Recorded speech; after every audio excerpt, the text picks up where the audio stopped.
So take a few minutes now. Om Nithyananda Paramashivoham Om Nithyananda Paramashivoham Om Nithyananda Paramashivoham Om Nithyananda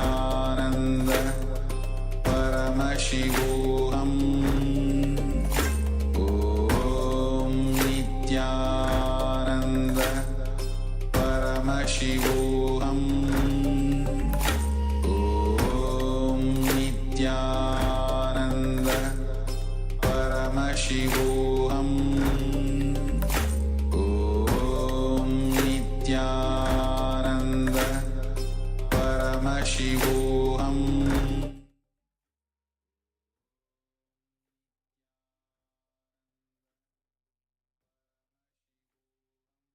All right.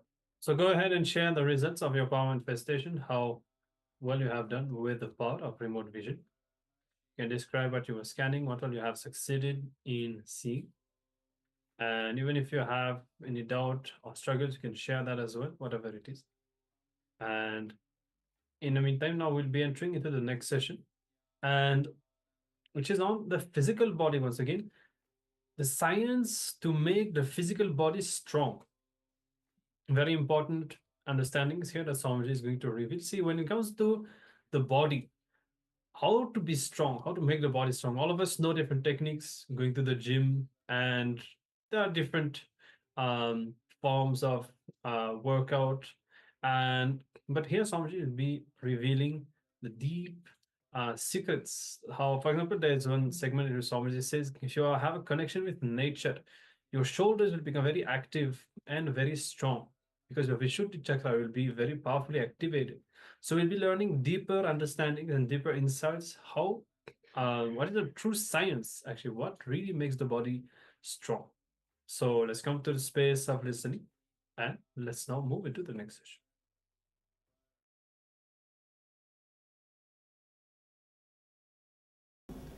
And if you allow the whole body to breathe, inhale and exhale, if you allow the whole body to take the prana in and release the Ashuddha prana out, you will have a different well-being. Different well-being. Now we are going to have the technique. It's a very simple technique. Whenever you find time in the house, even when you are driving, when you are sitting, when you are watching the movie, when you are watching the TV, when you are eating, try this meditation technique. Just allow the body to inhale the prana and exhale the Ashuddha prana. It's a simple technique now we will be doing. You will see immediately the whole body is refreshed. Whole body is flooded with energy. Actually, you are allowing your whole body to work in its own rhythm. See, when a child laughs, you can see the whole body will laugh. When child does anything, the whole body will be involved. Have you seen the child eating? In the left hand, right hand, applying the whole body. It eats. Anything, the whole body is involved. When it laughs, the whole body is involved. Started.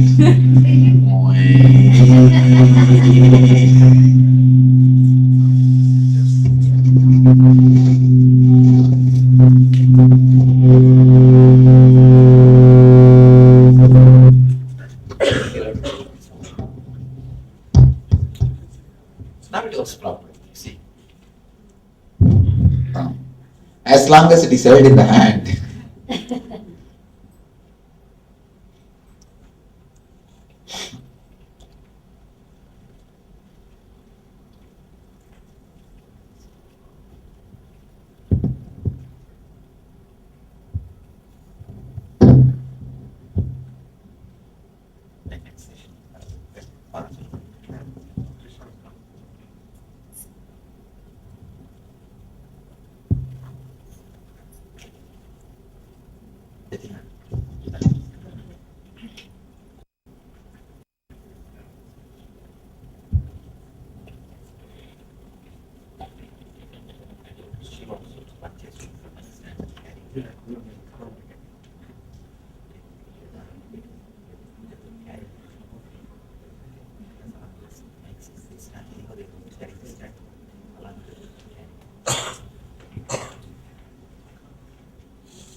every inch of your body has got its own wisdom to take the prana shakti in. One more thing, prana does not mean air. Prana is not air. Prana is air energy. It can take in, breathe, inhale and exhale, not the air, but the energy. Energy which you gain through the air. What are the reasons we don't breathe? First thing, we don't live throughout our body. Why we don't live throughout our body? 2-3 reasons, 2-3 main things. Why we don't live throughout our body? First reason, an important reason. The moment you start thinking somebody else's body is beautiful, you stop living inside your body totally. The moment you create a supermodel for you, if you are a male, you will have some actor, foolish fellows photograph in your room and go on doing this. And wanted to look just like him. Go on dressing him like him. Dressing like him. If you are a female, you have some actors, Miss Universe or Miss World or something, continuously applying the lipstick just like her. Continuously painting the face like her, or continuously trying to dress like her. The moment you start thinking somebody is beautiful and you want to be that like that person, you stop living inside your body totally. Please understand. One more problem. Unless I move my hands, I don't speak. I speak more with the body language than with the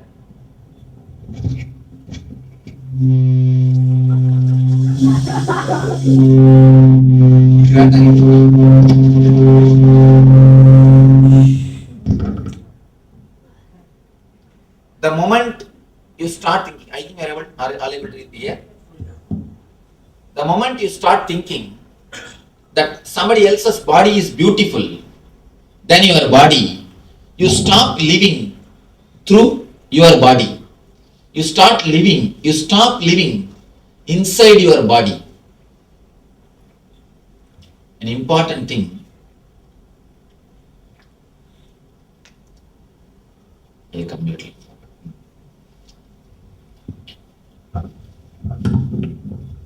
Okay.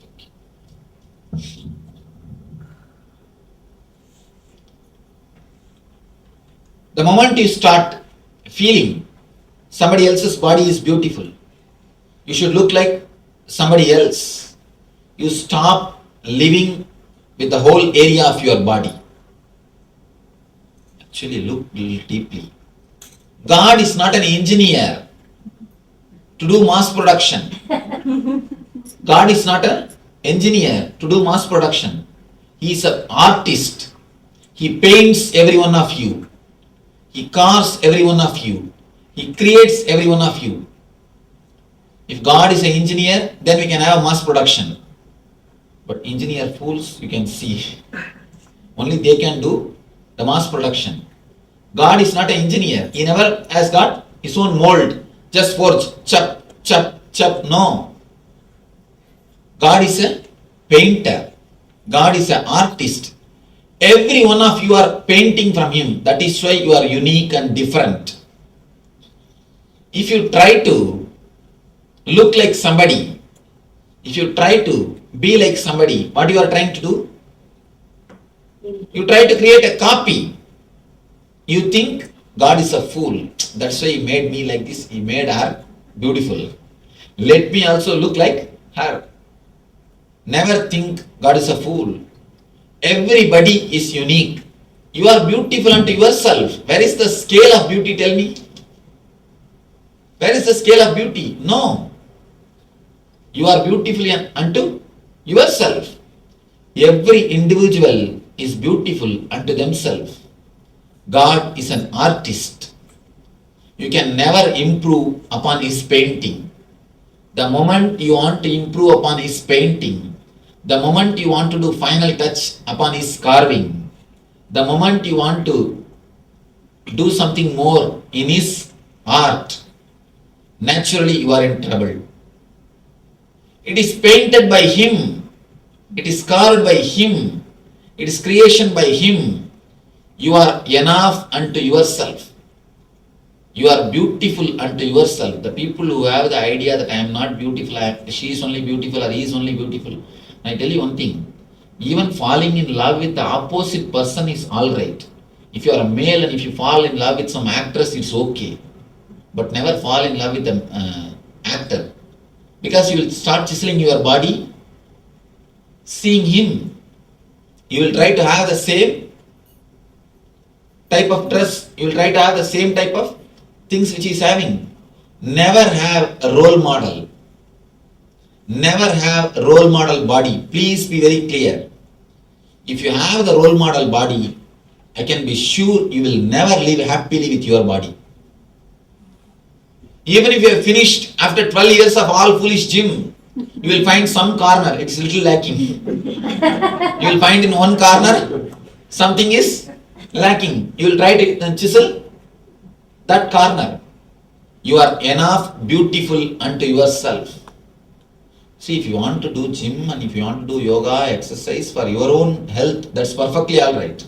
That's nothing wrong. But not for the sake of to look like a somebody else. As long as you have an idea that somebody else is beautiful, you will never be peaceful inside your body. You will never be happy inside your body. That is why even though you live inside your body, you never have a deep love for your body. You never have deep love for your body. Your body is just a utility for you. Even if that person is happy, even if that person is beautiful, what can you do about it? It is his body. You can't enjoy through his body. Can you enjoy through his body? No. Only he can enjoy the world through his body. You can enjoy only through your body. Understand, God is a painter. God is an artist. God is a creative guy. He is not an engineer. If God is an engineer, then we also can have mass production. No, God is not an engineer. You are beautiful unto yourself. The moment you drop this foolish fighting inside your being, which is continuously happening unconsciously, thinking somebody else is beautiful, somebody else is looking good, I should look like him, I should look like her, I should cut my hair like this, that's what I'm telling. I always tell people, like a hairstyle, we should have a nails tail also. We should cut these guys' hands and fingers to look like somebody else. If you cut yourself, if you alter yourself, if you do to look like somebody else continuously, unconsciously you will start hating your body. You will stop residing inside your body. You will stop residing inside your body. You will not live inside your body. First thing, understand, your body is beautiful unto itself. You are enough unto yourself. You are beautiful for yourself. Where is the scale? Tell me. Where is the scale? In early times in China, they used to believe if your legs are very small, you are very beautiful. So women used to wear the steel shoes. Shoes made out of iron in the young age itself. At the age of 10, 11, they will put that shoes. And the women will have very small leg. Even if they are 25, their legs will be just 15-year-old, 14-year-old. It's like a bonsai. Have you seen the bonsai banyan tree and bonsai trees? Just like that. Your legs will have only that size. And in the tribal area, people used to believe, in Amazon tribal area, they used to believe the more your lower lips are hanging, the more beautiful you are. And they used to put a big ring on it. Big ring means don't think this size ring, almost like a car wheel. They will hang on the lower lip and it will be hanging like a dog. Poor guys. And beauty has got their own, people have got their own ideas about beauty. The moment you drop the idea of beauty and you start enjoying your whole body, A new grace enters into your being. A new grace starts happening to your being. People come and ask me, Swamiji, just after ASP and NSP, in 15-20 days, my face has changed, Swamiji. So many people come and tell me, my face changed. My face has become more beautiful. My eyes have become so clear. Everybody is telling, my face has changed, my face has changed. I am glowing. It's nothing. I have not done any makeup. At least I don't teach any makeup technique. In my courses, no makeup techniques are taught. No. When you start living inside your body, the new grace comes to you. A new grace happens to you. A new, different kind of beauty starts happening to you. See, the ordinary beauty comes by makeup. If you put ear black and ear white, then it comes. If you go in the rain place, they will change the place. And that will become white and this will become black. Anyhow, ordinary beauty comes by makeup. And I tell you how sometimes you can see so ugly. The makeup will look so ugly on the people. And already they will look. And sometimes you can see people doing some weird makeups. And then, what is that beach where we went? The one fat lady with that feather. They decorate and stand there to take photographs. What is that? There is a name? Mohawk. Oh, they are called Mohawks. Now in Santa Cruz Beach, you can see 4 or 5 people with a special kinds of decoration. Makeup walking around. Have you not seen? Is there any technical term? No. 4 or 5 different people having different kinds of dress. Fat and people go and stand and take photographs with them. They give $1 and take photographs. This is none of you remember. Huh? San Francisco. In San Francisco only. In San Francisco, if you go to that beach, Pier 39, people, different kinds of makeups, different kinds of weird makeup. People walk around there. You can go and stand and have a photograph with them. Sometimes the people makeup just looks just like that only. It almost looks like that only. See, so-called beauty comes by makeup. The more you do the makeup, the more you hate your body. People always think, I do makeup because I love my body. No, never. Never have that understanding. You hate your body. That is why you want to look like somebody. So when you want to look like somebody, you do all makeup. Maintaining the body is different and doing makeup is different. If you maintain your body, you love your body. The more you do the makeup, more you hate your body. You want to look like somebody else. You want to behave like somebody else. Stop that foolishness which is in your unconscious mind. The moment you understand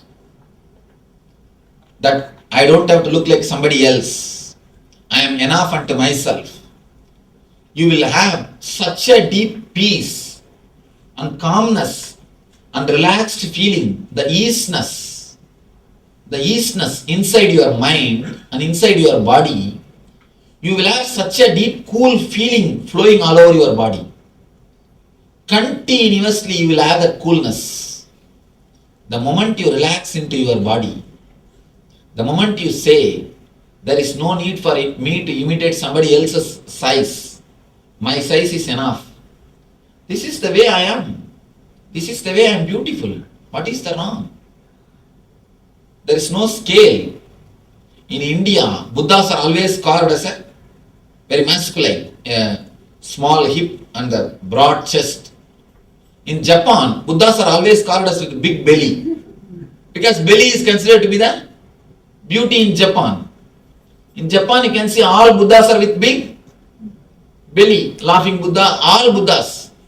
But in India, Buddha means very masculine, like an athlete.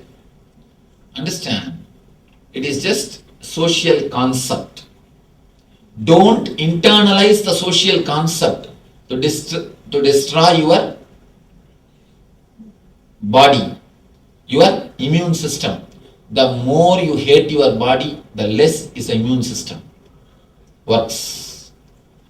The more you are happy with your body, the more you are relaxed with your body, the more active your immune system. Just for the sake of society's rubber stamp, you are beautiful, you are ugly. Do you want to destroy your health? It is an unconscious process. The more you are away from the body, naturally, more you suffer. What do you think as pain? Understand the pain. If you are not giving enough of your awareness and attention to your knee just begs your attention, begs your awareness, begs your consciousness, begs your energy. That is what is knee pain. Most of you never live with the whole body because of this idea. This idea is a cancer, understand?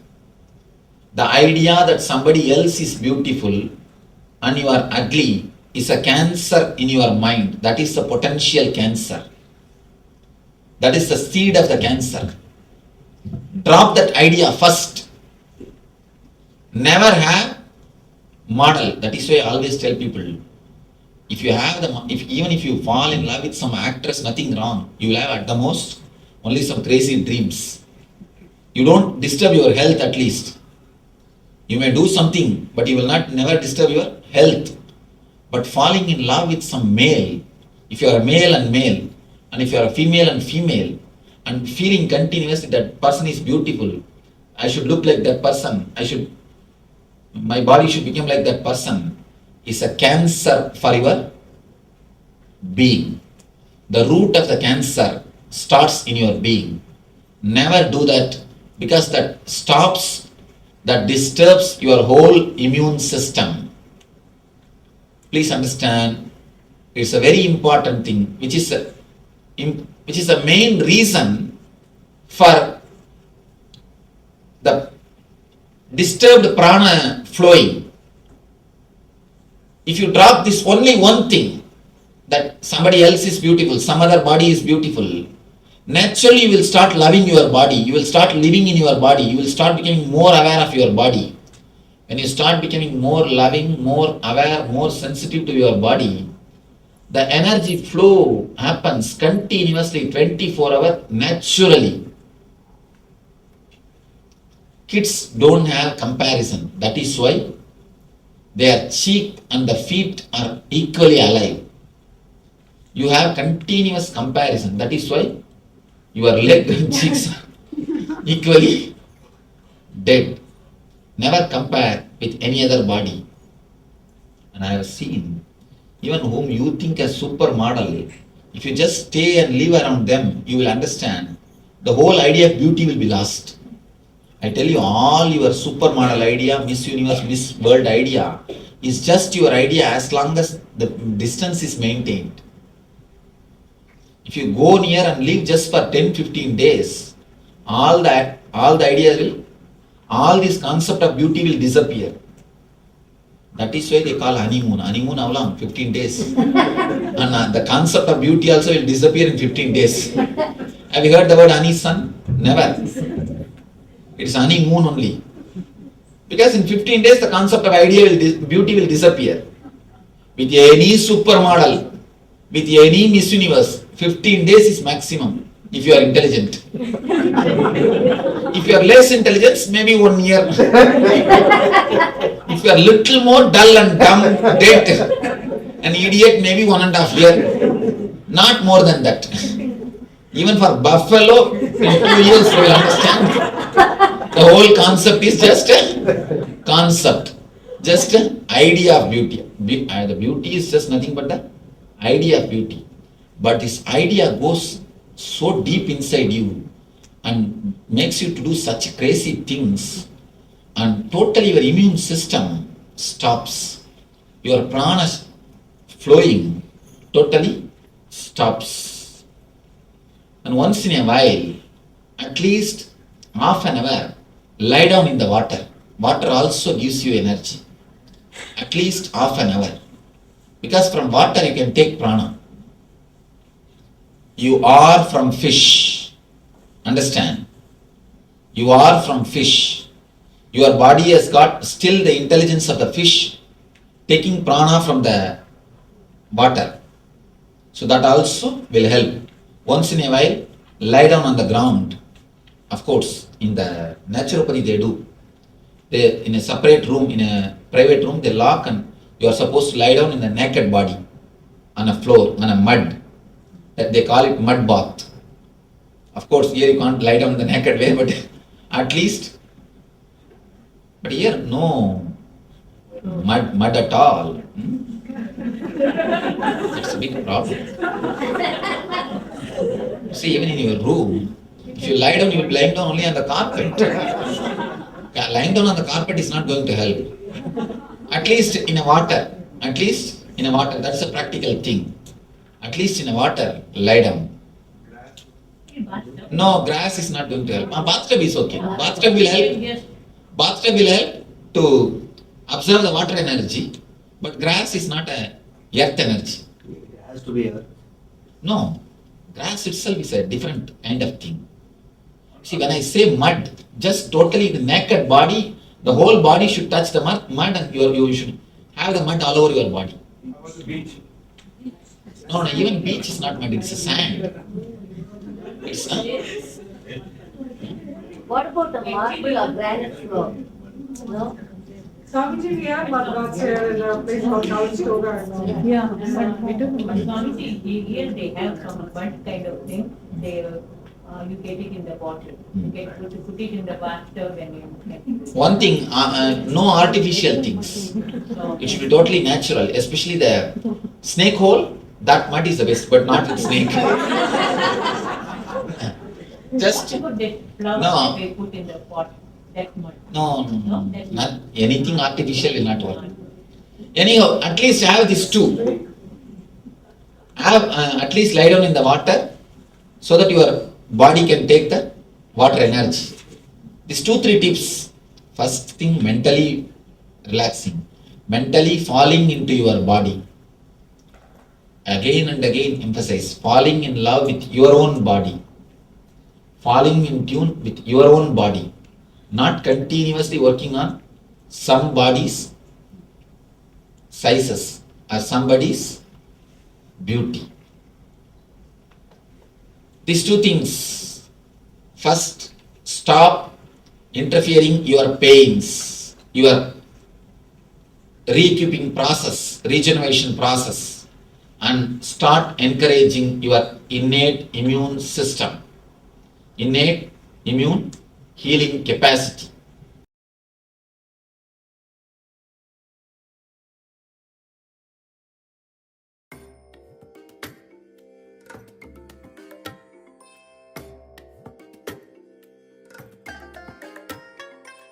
I bless you all. Let you all open all your 3 eyes and manifest the powers of Mahasadashiva. Om Nithyananda Paramashivoham. Om Nithyananda Paramashivoham. Om Nithyananda Paramashivoham. Om Nithyananda.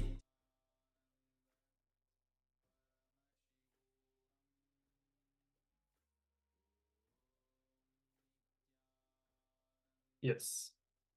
So as you understand, strengthening the body is more than just strengthening the muscles. As Swamiji tells us how to strengthen our immune system, our breathing, increasing the prana in the body. It's all about the prana. Actually, this whole thing is really about the Vishuddhi chakra. How even at the start, Swamiji was explaining about the idea of beauty that we have, for example. If you look in at some point in your life, maybe you would have been introduced to the concept of beauty, that some people, like the models, they are beautiful, and if we don't have that exact same body as they have, then we are not beautiful. So like that, we arrive at certain conclusions. based on a pattern of comparison. And this is the direct pattern that blocks the Vishuddhi chakra, the throat chakra. And so when you complete with that, and when you practice these techniques that Swamiji has given, for example, lying down directly on the ground, on the mud, on the soil, or at least if you can't, like immersing yourself in a bath, full of water up to the neck level, and deepening the prana, the breathing inside you. All of this will make your physical system as a whole very strong. Your nervous system, your muscles, your immune system, everything. So implement and apply as much of this as you can in your lifestyle. And now with this, we'll be moving into the meditation technique. So at the start, Swamiji will be revealing further understandings and finally leading all of us into the meditation.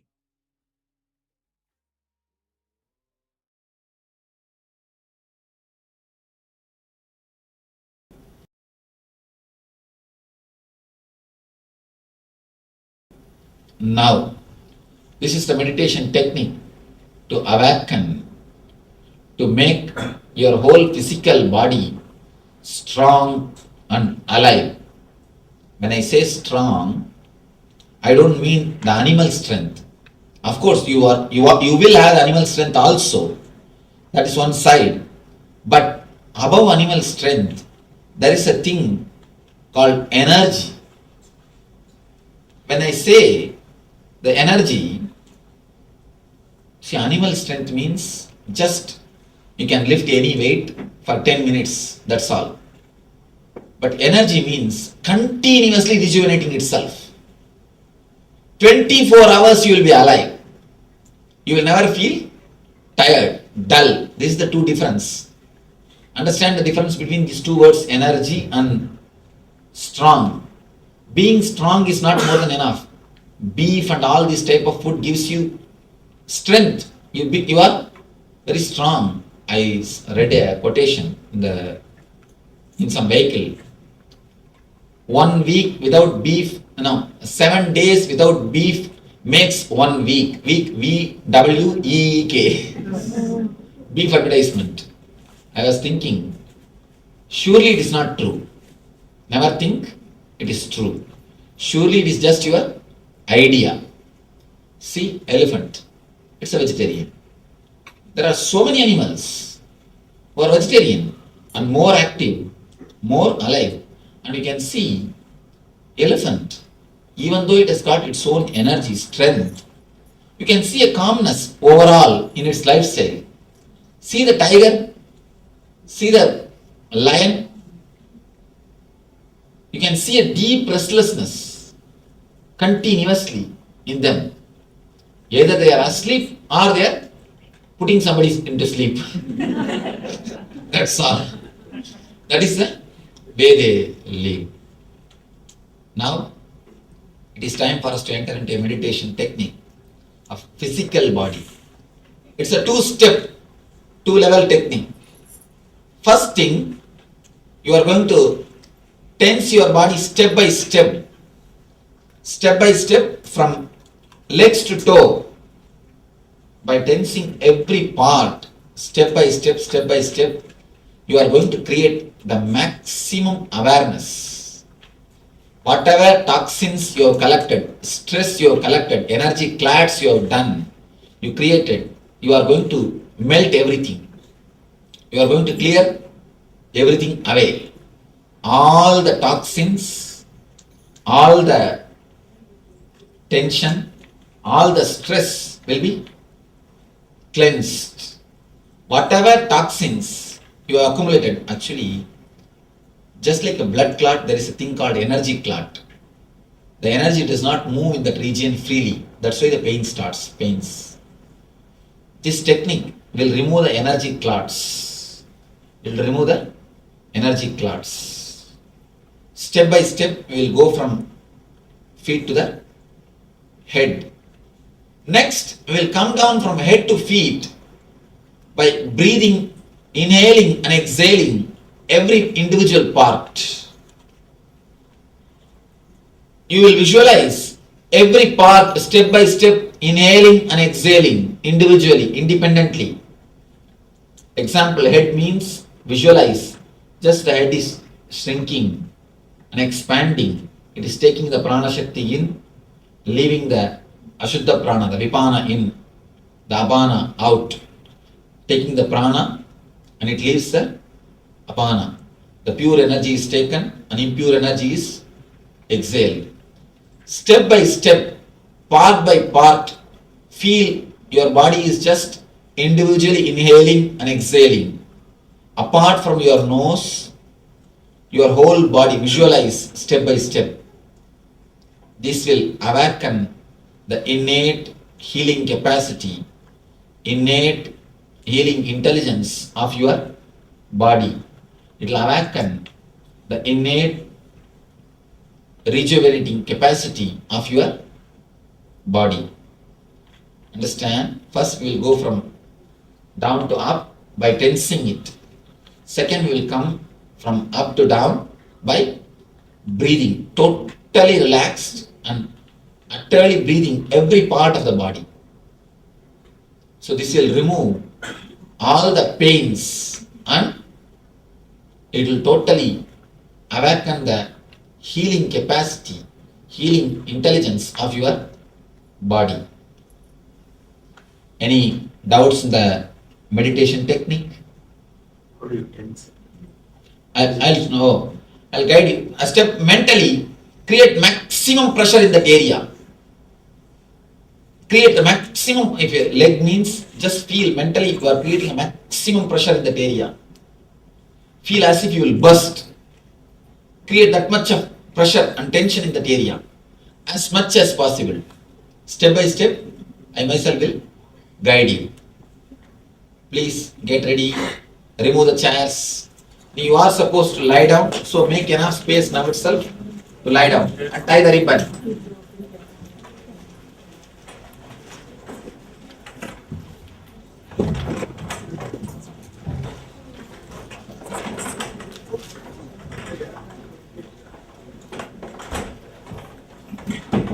I'm seeing somebody pillows. No. Flat. No pillow, no bed. Flat.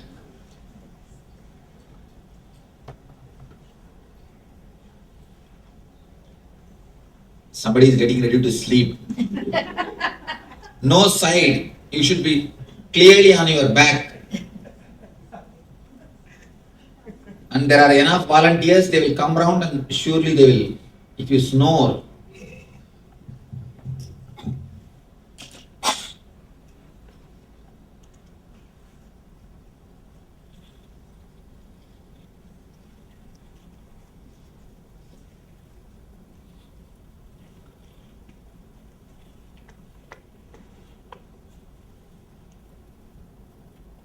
Start inhaling and exhaling as slowly but as deeply as possible. Hands should be in a relaxed position, in the side. Put your hands in the side, not on your body. No pillow, no bed sheet.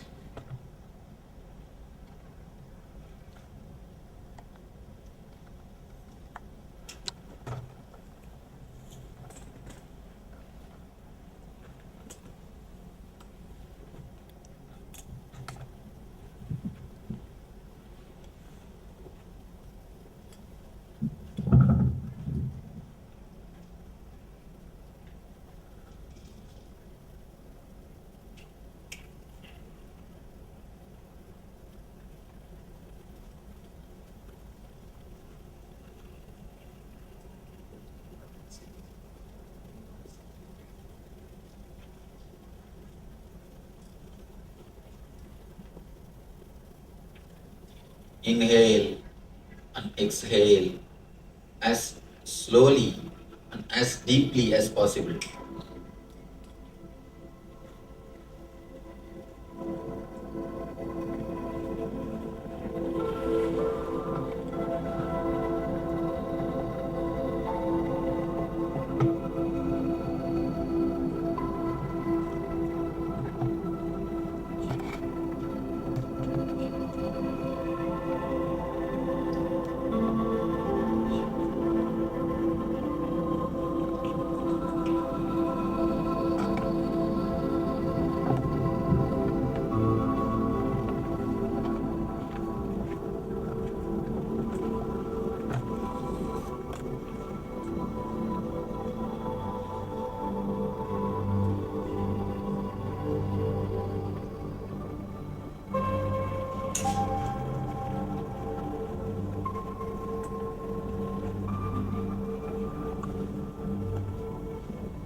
start traveling towards your feet. Slowly, very slowly, start moving towards your feet. Concentrate on your feet.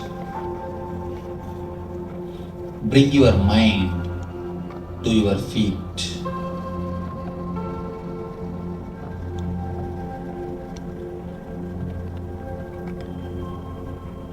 Centralize yourself totally in your feet.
Start tensing your feet. Tense your feet as much as possible. Maximum possible. Give the maximum possible pressure to your feet. Feel as if it will burst. Create the maximum pressure.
Tense your feet as much as possible.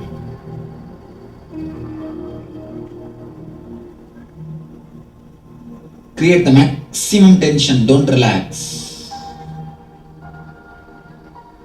Feel as if you will burst.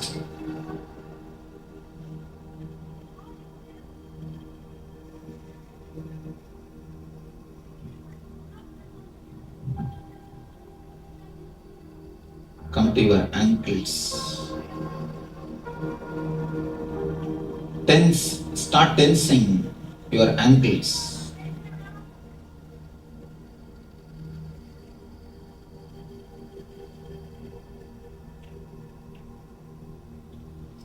Below the knee, tense the whole body. Below the knee, tense your whole legs.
Tense your knees. Tense as much as possible. Feel as if you'll burst. Create the maximum possible pressure in the knees.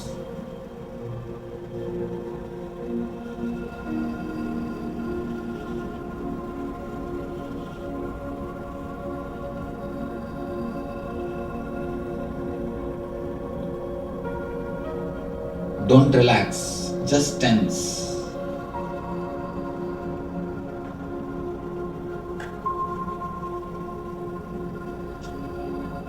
Now come to the thighs.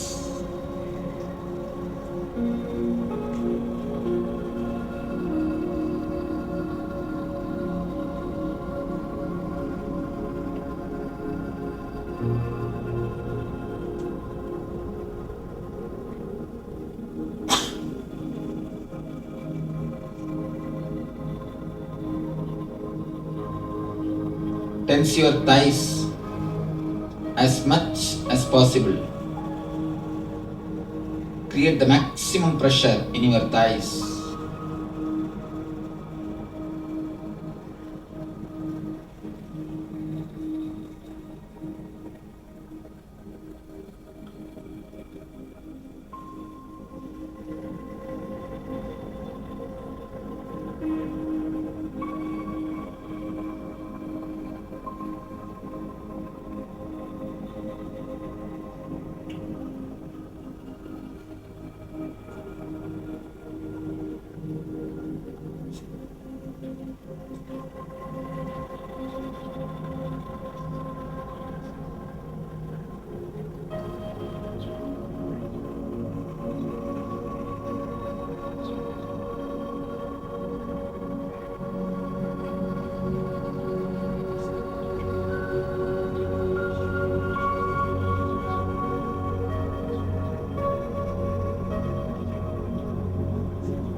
Tense your hip portion as much as possible. As much as possible. Create the maximum possible pressure in the hip region.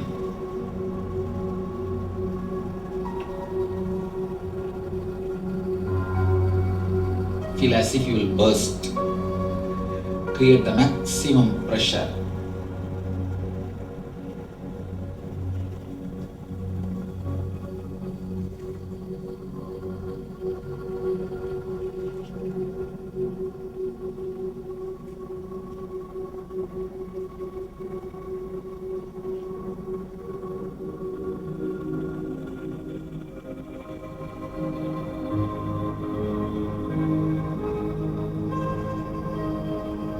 come to your stomach,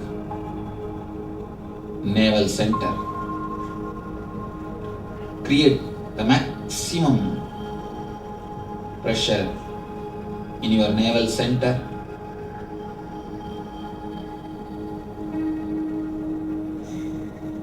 Don't let your navel to relax. Create the maximum pressure.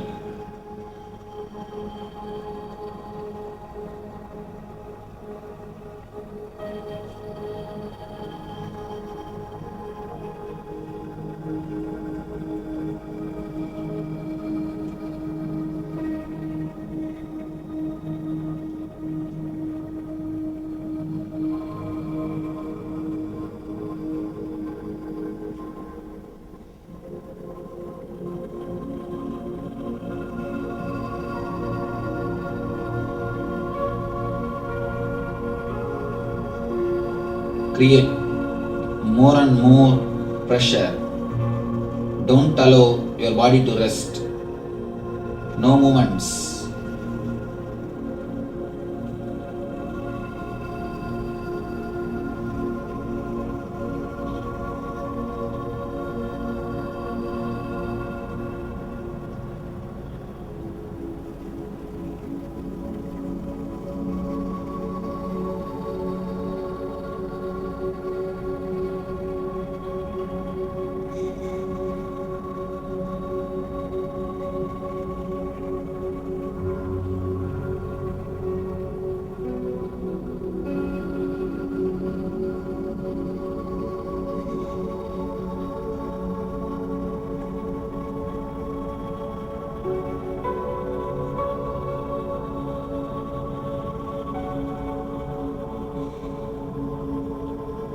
Tense the navel as much as possible.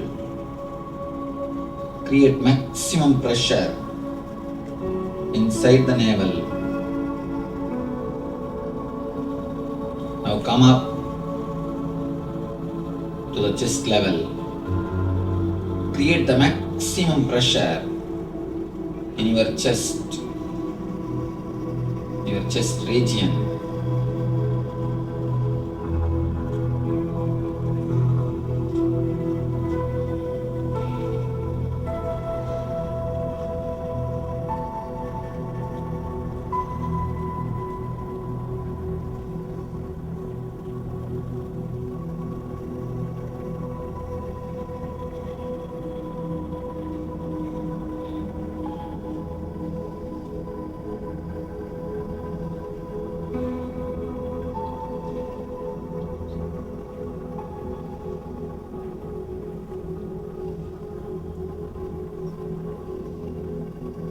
Create the maximum pressure, maximum tension in your chest region. Feel as if your heart will burst.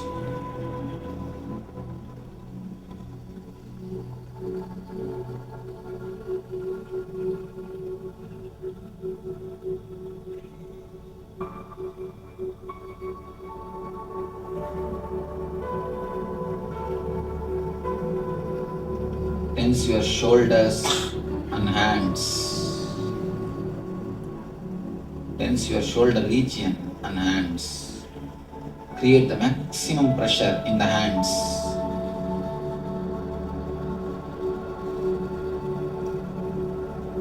Tense your hands to the extreme level. Don't relax. Continue to tense. Again and again and again, continue to tense.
Tense the neck area, the neck region.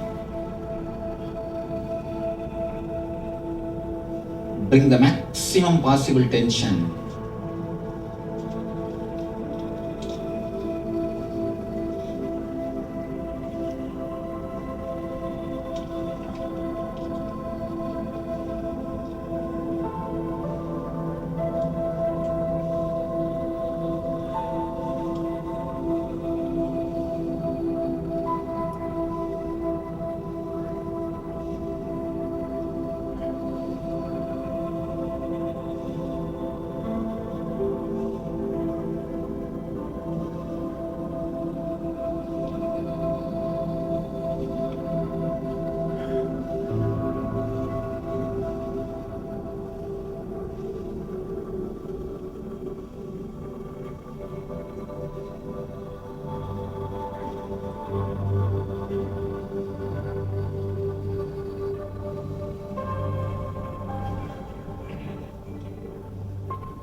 Tense the face.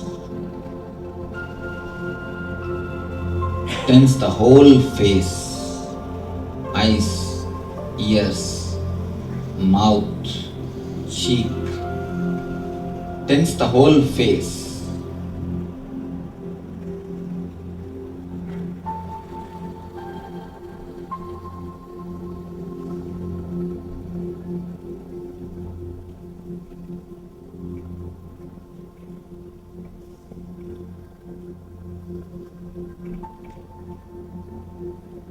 Tense the whole head.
one moment, tense the whole body maximum.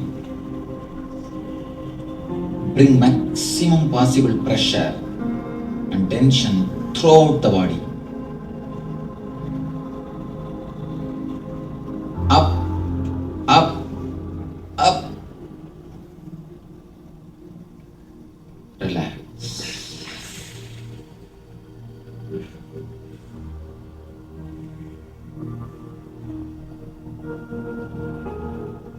Just relax.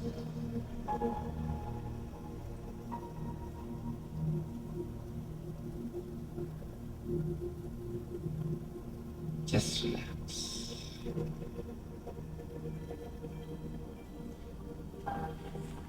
Slowly, very slowly, start visualizing your Sahasrara, the crown area, top of your head is inhaling and exhaling the prana, air energy. It is shrinking and expanding, inhaling and exhaling the prana Shakti.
Visualize clearly. You are inhaling, exhaling.